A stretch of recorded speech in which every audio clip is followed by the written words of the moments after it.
So, let me get this straight, Captain Jane Harper said, pinching the bridge of her nose. You traveled across the galaxy to offer us slavery? The alien diplomat, a towering mass of tentacles and eye stalks, bobbed what Jane assumed was its head. Precisely. Isn't it wonderful? Jane exchanged glances with her second-in-command, who was clearly fighting back laughter. She cleared her throat. And in exchange for becoming your slaves, we get peace?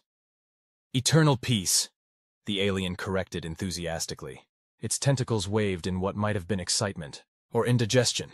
Who could tell with these squid-faced interlopers? Right, eternal peace, on a planet we no longer control, because we're slaves. The alien's eye stalks swiveled in confusion. You seem dissatisfied with our generous offer. Perhaps I should explain the benefits of slavery. Oh, please do, Jane replied, her voice dripping with enough sarcasm to fill the Mariana Trench. I'm dying to hear how being owned by space calamari is going to improve my life. As the alien launched into what was undoubtedly a well-rehearsed sales pitch, Jane found her mind wandering. She thought about the years humanity had spent preparing for first contact, the technological advancements, the cultural sensitivity training, the painstaking efforts to appear civilized and worthy of joining the galactic community. And now this, slavery with a smile. And that's why our whips are 30% more ergonomic than the leading competitors, the alien concluded triumphantly. Jane blinked. I'm sorry, I must have dozed off somewhere between indentured servitude and ergonomic whips. Could you repeat that last bit? The alien's tentacles drooped slightly. You're not interested? Gee, what gave it away? Jane's second-in-command muttered. Jane shot him a warning glance before turning back to the alien. Look, Mr., what did you say your name was? Glogdor the Magnanimous, conqueror of 1,000 worlds, bringer of chains and eternal peace. Right, Gloggy. Can I call you Gloggy? The alien's skin flushed a deep purple. I would prefer. Great. So, Gloggy, here's the thing, Jane continued, ignoring the alien's sputtering protests. We humans have this funny little quirk. We're not big fans of slavery. In fact, we kind of have a history of violently opposing it. Glogdor's eye stalks drooped further. But the eternal peace! Yeah, about that, Jane said, leaning forward. We've got a counteroffer for you. How about you turn that fancy spaceship of yours around? Go back to wherever you came from, and we'll consider that our eternal peace. The alien's tentacles began to writhe in agitation. This is most unusual. No species has ever rejected our offer before. Jane's second-in-command snorted. Maybe you should update your sales pitch, or, not try to enslave sentient beings. Glogdor's eye stalks swiveled rapidly between the two humans. But what about the benefits package, the dental plan, the company picnics? Hard pass, Jane said firmly. Now, are you going to leave peacefully, or do we need to demonstrate why trying to enslave humanity is a spectacularly bad idea? The alien deflated visibly, its tentacles drooping to the floor. I suppose we'll take our leave then. Our superiors will be most displeased. As Glogdor shuffled dejectedly towards the exit, Jane called out, Hey, Gloggy! The alien turned, a glimmer of hope in its eye stalks. Next time you want to make first contact, try bringing a fruit basket instead of chains. Works wonders for interspecies relations. As the door closed behind the dejected alien, Jane turned to her second-in-command with a weary sigh. Well, that was something, he grinned. You handled it beautifully, Captain, though I think you might have hurt poor Gloggy's feelings. Yeah, well, hurt feelings are better than enslaved planets, Jane retorted. Can you believe the audacity? Crossing the vastness of space just to offer us a job with really terrible benefits? To be fair, the dental plan did sound intriguing, he quipped. Jane rolled her eyes. Remind me to never let you negotiate with alien diplomats. As they made their way to the bridge to report on the bizarre encounter, Jane couldn't help but chuckle. When I joined the Space Force, I expected a lot of things. Dogfights with alien invaders, tense diplomatic negotiations, maybe even a little space romance. But this, turning down a slavery pyramid scheme from a purple octopus, that was definitely not in the brochure. Her second-in-command laughed. Just wait until we file the report. Alien encounter terminated due to unacceptable benefits package and lack of ergonomic considerations. HR is going to have a field day with this one. As they reached the bridge, alarms suddenly blared to life. Jane rushed to her station, barking orders as she went. Report! What's happening? A young ensign looked up from his console, his face pale. Captain, it's Glogdor's ship. They're powering up their weapons systems. Jane's eyes narrowed as she stared at the view screen, watching the alien vessel's ominous glow. Well. Looks like Gloggy doesn't take rejection well. Shields up. Battle stations. As the crew scrambled to their positions, Jane allowed herself a small, fierce grin. If these aliens thought humanity would roll over and accept slavery just because they asked nicely, they were in for a rude awakening. "All right, folks," she announced to her crew. "Let's show these tentacled tyrants why you don't mess with humanity. And someone get me the comms. I've got a few choice words for our friend Gloggy about proper business etiquette." As the alien ship loomed larger on the view screen, Jane grabbed the comm unit. "Gloggy, buddy pal," she drawled, her voice dripping with faux sweetness. "I thought we had an understanding. You go your way, we go ours, everyone's happy. But here you are, ruining a perfectly good Tuesday afternoon." The alien's face appeared on screen, tentacles writhing in what Jane could only assume was alien indignation. "You dare reject our generous offer? No species has ever—" Yeah, we're special snowflakes, I got it," Jane interrupted, rolling her eyes. "Look, calamari breath. We tried to do this the nice way.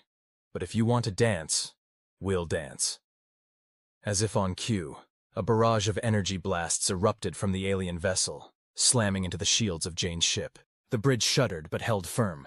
"Rude," Jane muttered, before shouting, "Return fire! Let's show these overgrown calamari rings what happens when you try to push humanity around." The human ship's weapons blazed to life, a dazzling display of destructive firepower that would have made the 4th of July jealous. The alien vessel rocked under the assault, its shields flickering. "Captain," her tactical officer called out. "Their shields are down to 60%. Jane grinned. "Well, what do you know? Looks like our primitive technology isn't so primitive after all, eh, Gloggy?" On screen, Glogdor's eye stalks were swiveling wildly. This is impossible. Your species is barely out of its stellar cradle." "Yeah, well, we grew up fast," Jane retorted. "Now, are you going to turn tail and run, or do I need to introduce you to the business end of our main cannon?" As if to emphasize her point, another volley of shots rocked the alien vessel. Sparks flew from consoles behind Glogdor, and what sounded suspiciously like alien cursing could be heard in the background.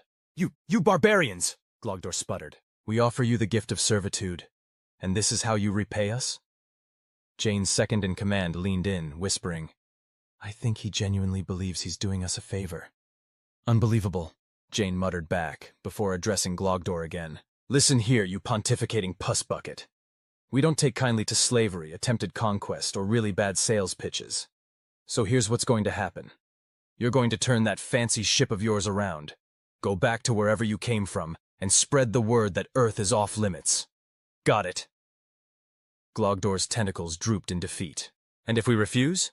Jane's smile was all teeth. "Then we'll be happy to demonstrate why humanity has a reputation for being stubborn, creative, and really, really good at breaking things we don't like. Your choice." There was a long pause as Glogdor seemed to consider his options. Finally, the alien deflated visibly. "Very well, we shall take our leave." "Smart choice," Jane nodded. "Oh, and Gloggy, next time you want to offer someone a job, try LinkedIn. Much less chance of interstellar war." As the alien ship retreated, its engines glowing as it prepared to jump to faster-than-light speed, a cheer went up from the bridge crew. Jane allowed herself a moment to bask in the victory before turning to her second-in-command. "Well, that was fun," she said dryly. "Remind me to update our first contact protocols. I think we need a section on what to do when aliens try to recruit you into a galactic pyramid scheme." He laughed. "I'll get right on that, Captain, though I have to say your negotiation tactics were unique." "Hey, it worked, didn't it?" Jane shrugged. "Besides, I always wanted to use pontificating puss bucket in a sentence. Now, let's get this ship back in order. Something tells me this isn't the last we've seen of our friends from the stars." As the crew set about their tasks, Jane couldn't help but smile. It had been a weird day, sure, but they'd faced down an alien threat, defended Earth's freedom, and done it all without spilling a single drop of coffee. All in all, not a bad day's work for humanity. "You know," she mused to no one in particular, "I bet the aliens' HR department is having a real interesting day right about now. Reason for mission failure: humans unexpectedly opposed to slavery. That's got to be a first." As laughter rippled across the bridge, Jane settled back into her captain's chair. The stars stretched out before them, vast and full of possibility. And if any other would-be conquerors were out there, well, humanity would be ready. After all, they had dental to consider. As the excitement on the bridge began to settle, Jane's communication officer suddenly perked up. "Captain, we're receiving a transmission. It's not from Glogdor's ship." Jane raised an eyebrow. "Oh, more alien telemarketers? Put it on screen, this ought to be good." The view screen flickered to life, revealing a face that was decidedly human. The man on the screen wore an impeccable suit and a smile that could sell ice to an Eskimo. "Greetings, Captain Harper," the man said smoothly. "I'm Gerald Worthington, CEO of Galactic Enterprises. I couldn't help but overhear your recent negotiation." Jane blinked. "I'm sorry, what? How did you—" "Oh, details, details," Gerald waved dismissively. "What matters is that I have a proposition for you.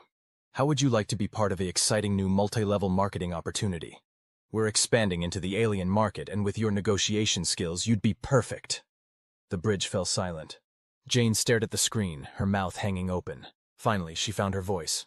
"Let me get this straight. We just fought off alien slavers, and now a human wants to recruit us into— what? A cosmic Avon?" Gerald's smile never wavered. "Think bigger, Captain. Galactic Enterprises is poised to revolutionize interstellar commerce. With our product line of human-made goods, we'll corner the alien market in no time." Jane pinched the bridge of her nose. "And what exactly are we selling to these aliens?" "Why, the wonders of human ingenuity, of course," Gerald exclaimed. "Snuggies, ShamWows, those little vegetable choppers that— wait for it. Slap and chop." The second-in-command leaned in close to Jane. "Permission to fire photon torpedoes, Captain?"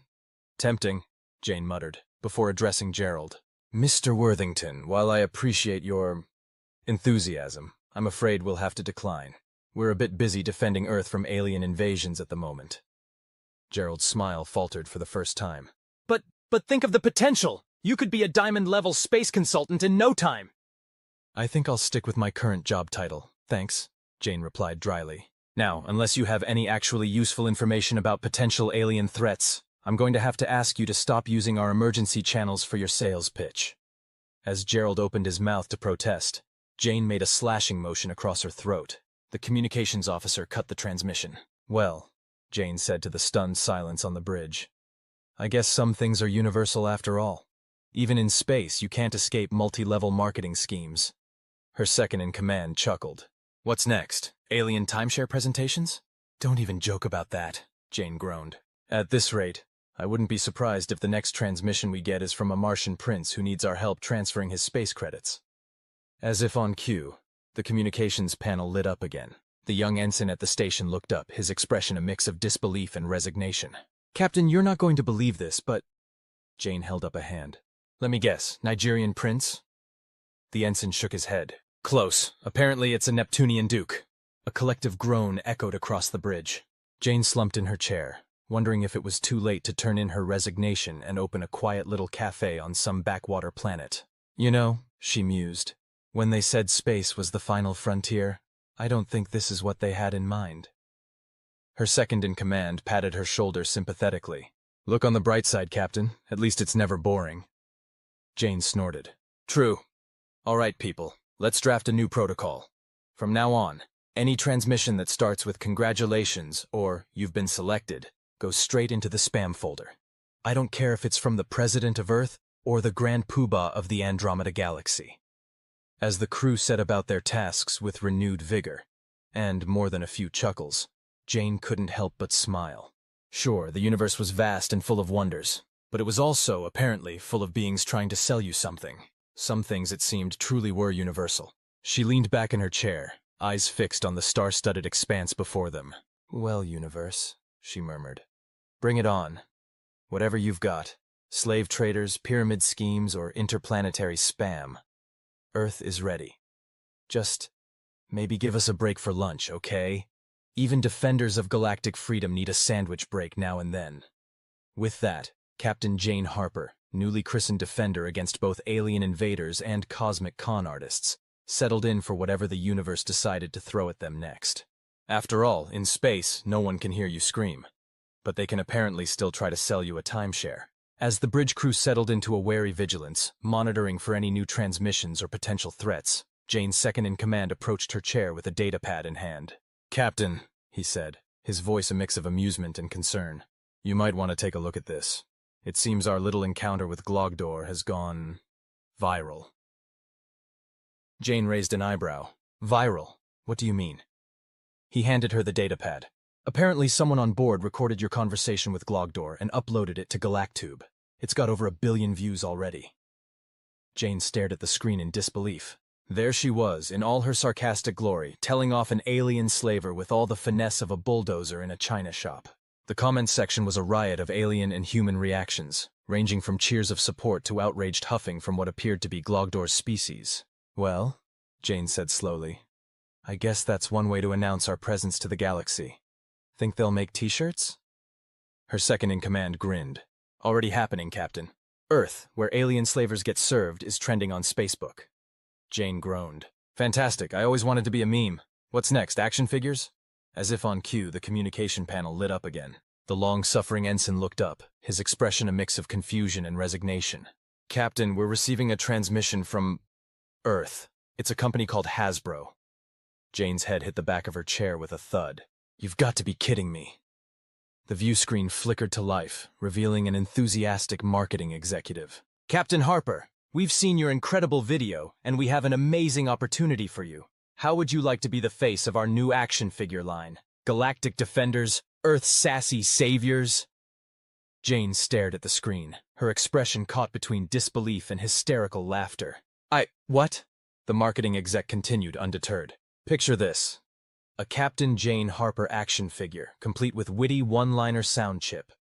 Press the button and hear classics like, Slave this, Squidface, and I've seen better offers in a spam email. The bridge erupted in poorly suppressed laughter. Jane's second-in-command was practically doubled over, tears streaming down his face. Jane took a deep breath, trying to maintain some semblance of professionalism. While I appreciate the offer, I'm afraid I'll have to decline. We're a bit busy defending Earth from potential alien threats. The exec's smile never faltered. But think of the merchandising potential. We could have a whole line. The snarky captain, the level-headed second-in-command, the exasperated communications officer. End transmission, Jane said firmly. The screen went black, leaving the bridge in a moment of stunned silence before laughter broke out again. Jane turned to her crew, a mix of amusement and exasperation on her face. All right, listen up. New protocol. We are not, under any circumstances, signing any merchandising deals, appearing in commercials, or endorsing any products. I don't care if it's for action figures, breakfast cereals, or alien chia pets. We're here to defend Earth, not become the next big thing in galactic pop culture. Got it? A chorus of "Yes, Captain" rang out, punctuated by poorly suppressed chuckles. Jane slumped in her chair, rubbing her temples. You know, when I signed up for this job, I thought the biggest challenge would be navigating asteroid fields or negotiating peace treaties. Nobody mentioned anything about fending off interstellar marketing departments. Her second-in-command, finally regaining his composure, patted her shoulder. Look on the bright side, Captain. At least we're making a good first impression on the galaxy. Nothing says don't mess with Earth quite like going viral for sass-talking an alien slaver. Jane couldn't help but crack a smile. I suppose you're right. Though I shudder to think what the next alien encounter will be like. They'll probably expect a stand-up routine along with the photon torpedoes. As if the universe itself had a sense of humor and terrible timing, the ship's sensors began to beep urgently. The tactical officer's eyes widened as he read the incoming data. Captain, he called out, his voice a mix of excitement and trepidation. We're picking up a massive energy signature. It looks like a ship, but it's huge, like dwarfs a small moon huge. Jane straightened in her chair, all traces of humor gone from her face. Battle stations, everyone. Looks like we might have another customer for Earth's special brand of hospitality. As the crew rushed to their positions, Jane couldn't help but mutter under her breath, I swear, if this turns out to be the galaxy's largest door-to-door salesman, I'm retiring to become a hermit on Mars. The massive ship loomed into view on their screen, its sleek design unlike anything they'd seen before. As they watched, a transmission began to come through. Jane took a deep breath, squaring her shoulders. All right, folks, let's show the galaxy what Earth is really made of. And someone please make sure we're not accidentally live streaming this time. The last thing we need is for this to turn into an intergalactic reality show. As the alien transmission began to clear, the bridge crew of Earth's first line of defense prepared to face whatever the universe had in store for them next. Be it friend, foe, or overzealous marketing executive. The view screen flickered to life, revealing a sight that made the entire bridge crew blink in unison. Instead of the expected alien visage, they were greeted by what appeared to be a giant floating brain. Tendrils of energy pulsed around it, and in the center, two piercing eyes regarded them with unmistakable intelligence. For once, Jane found herself at a loss for words. The brain creature spoke, its voice resonating directly in their minds. "Greetings, humans of Earth. We are the Cerebrans, guardians of galactic knowledge. We have observed your recent interactions with other species." Jane cleared her throat, trying to regain her composure. "Well, that's flattering. I hope we put on a good show for you." The Cerebran's eyes narrowed slightly, a hint of amusement evident. "Indeed, your species' penchant for sarcasm and wit in the face of adversity is intriguing. We have come to offer you a choice." "Oh boy," Jane muttered under her breath. "Here we go again." Louder, she addressed the Cerebran. "A choice? Let me guess. Join you or be destroyed. Become your willing subjects or face annihilation. I've got to say, we're getting a bit tired of these offers." To everyone's surprise, the Cerebran emitted what could only be described as a mental chuckle. "Nothing so dramatic, Captain Harper. We offer you knowledge, the accumulated wisdom of 1,000 galaxies. In exchange, we ask that you share with us the intricacies of human humor." A stunned silence fell over the bridge. Jane's second-in-command leaned in close. Did an all-powerful alien brain just ask us to explain jokes to it?" Jane nodded slowly, a grin spreading across her face. "I believe it did." She turned back to the view screen. "Let me get this straight. You're offering us the knowledge of the universe, in exchange for a comedy masterclass." The Cerebran's energy tendrils pulsed in what might have been excitement. "Precisely. Your species' ability to find levity in even the most dire situations is unparalleled. We believe this humor of yours may be the key to solving conflicts across the galaxy." Jane couldn't help it. She burst out laughing. "Oh, this is rich. We've gone from fighting off slavers to becoming the galaxy's stand-up comedians. All right, big brain, you've got a deal. But I've got to warn you. Our jokes don't always translate well." The Cerebran's eyes seemed to twinkle. "We are prepared for the challenge. Shall we begin with the concept of knock-knock jokes?"